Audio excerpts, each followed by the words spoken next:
Welcome back. Now, with the presidential and national assembly elections just around the corner, Namibia stands at a pivotal moment as the choices made in the coming weeks will shape the nation's future. From addressing economic challenges to navigating political shifts, citizens are preparing to cast their votes with high expectations for change. Tonight we're joined by Rui Tyitende, who is a political analyst, to unpack the election landscape and what it means for Namibians. Rui, good evening and welcome. Good evening, Nina. Thank you so much for being here. Just to start with, Rui, let's take a look about, on what you would see as the top concerns on voters' minds as election day draws near. Well, there is a plethora of burning issues that confronts the Namibian society. Key amongst them would be unemployment, more specifically unemployment amongst the youth, the issue of poverty, inequality, food insecurity, access to quality healthcare, access to quality education. So those are the top burning issues, and more importantly, actually, the cost of living that every Namibian is complaining about, not only the middle class, but also the poorest of the poor. So the various political manifestos that have been presented by the political parties is what the typical voter should have looked into. But we also know to a large extent the Namibian electorate do not really read the manifestos. And if the political parties had their way, they would actually not craft any manifesto at all. So it will be an interesting thing to see what happens on the 27th of November. Yeah. Unemployment, poverty, housing, you're right on the money with those concerns. How do you think political parties are addressing these challenges in their campaigns? Well, if you look at the various manifestos that have been presented, a lot of promises have been made, but the key question always remains, how feasible are they in terms of, are they practical? Because every development initiative that you come up with has financial ramifications. So do these political parties understand the intricacies of breaking down those manifestos for it to make sense? I mean, a political party can promise to say we will create 100,000 jobs in a year, but it would explain to us where the funds will come from, what are the nitty-gritties in terms of the industries that they will invest in. So we should be very skeptical at this, but at the same time we should also be cautiously optimistic in terms of what it is that they promise us. Because promising something is one thing, but being able to deliver on that promise is completely something else, especially political parties that have never been in power, because people are yearning for change. And the issues that we've just spoken about are actually quite crucial in this election. People are consumed with a deep sense of nihilism, and it's up to the political parties to actually create some sort of optimism that is practical, that is meaningful, that will be able to galvanize the Namibian society for a better future. Young people and student movements are becoming quite, vocal or more vocal within the Namibian political landscape. How do you see their role shaping the upcoming elections, Rui? Well, the young people are quite an important demographic. As you might know, they constitute now 71% of the Namibian population. And out of the 1.6 million people that registered, 64% are young people. So that tells you about the key factor that they will play in this election. This election is actually a referendum as to whether young people are happy with the status quo, unemployment, especially amongst graduate of tertiary universities. But the key question is, behind which political force or formation will the young people rally behind to make their voice heard? Or will it be a sort of a fragmented, disorganized kind of politics that will be at play, joining different political parties, which is their democratic right after all.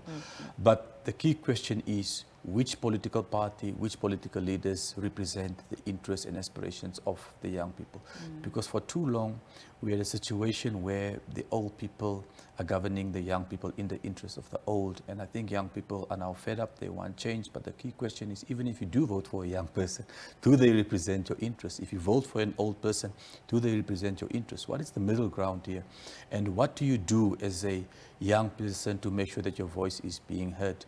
Do you look for those that look like you, or do you look like those that look like your grandparents? 64% of the voted registered individuals make up the youth, and that's between the age groups of 18 and 35. Yeah. Do you think that these individuals will actually vote on voting day? Because that's the most important thing. Will we see this age group come out in numbers? Past elections have showed that young people actually don't show up at the polls, Nina. Not only in Namibia, elsewhere. South Africa, we've seen it happening in May. They did not show up, despite the fact that they are actually the segment of the society that is hugely affected by unemployment. Young people tend to be restless. They don't want to stand in the queue from 8 up to 9 o'clock, whereas the older people have that patience because they actually benefit from the status quo in the form of pension grants. So a lot is at stake for them. They are more loyal to the electoral process compared to younger people, the Gen Z generation.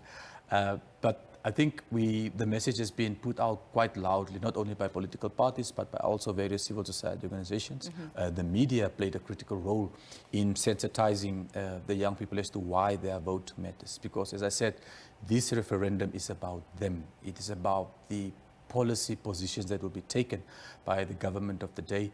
So if they don't show up at the ballot box, someone else will be determining their future. By not voting, someone else is voting for them. And I don't think that it's a position that they would want to find themselves in.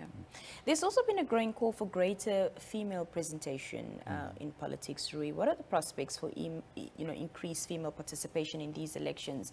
And perhaps what obstacles are there that still exist? Well, look, in terms of women representation in our body politic, we have done quite well. Namibia is ranked as one of the countries that have a brilliant presentation of women in positions of power. But the question is, to what extent is this representation of women in various structures of the state and the private sector really substantive? What I mean is that have they been able to initiate policies that really address the issues of women? Because you have descriptive representation, which is how many women you have in positions of power, and then you have substantive representation of women in terms of what kind of policy enunciations and positions do they take that really address the critical issues that affects women. But in terms of the upcoming election, the question is how many female presidential candidates are there? And what policy positions are they taking to address or speak about the issues that really affect women? Of course, the space is dominated by men, but we have not seen a position or issues that really focus on women, except for one political party that spoke about really aggressively about maternity leave. We have not seen anything about sanitary pads. It was spoken about in the National Assembly by one political party, but it did not really feature prominently in this campaign. And the question is, what would be the voice of the woman on the 27th of November? Because this election is also primarily about them. As we see in the statistics from the NSA, they are the majority compared to men. But as one famous economist would always say, if you are not at the dinner table, you are on the menu. And I don't think women would want to be on the menu. They should actually take their rightful place in society.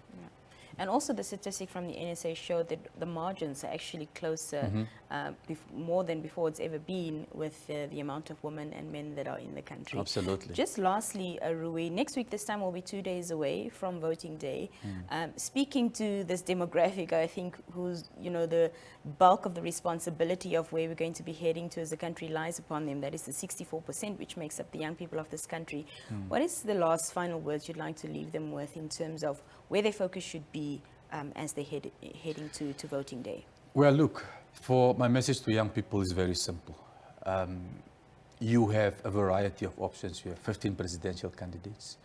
You have 21 political parties that are registered for the upcoming elections. You have seen the litany of promises that have been made. The onus is on them to look out for a candidate or a political party that resonates with them. They need to look for a candidate or a political party that speaks to their issues. What are the burning issues that confront young people? It's no longer about songs. It's no longer about loyalty. It's no longer about being nonchalant about our politics. They need to own this space. It's their future that is here at stake. And by not voting, it will actually deteriorate their current socioeconomic conditions. So they really need to show up. And by showing up, they're actually planning their own future. And if they do not show up, they're actually allowing someone else to plan their future. And I'm sure that's not the situation that they would want to be in. Well, Rui, thank you so much for being here this evening. We look forward to engaging you in the coming days. I look forward to it. We appreciate your time. Thank you so much. Well, that was a political analyst, Rui Tyitende, speaking to us there. We have more conversation lined up here on the Daily Roundup with Nina. Stay with us. you.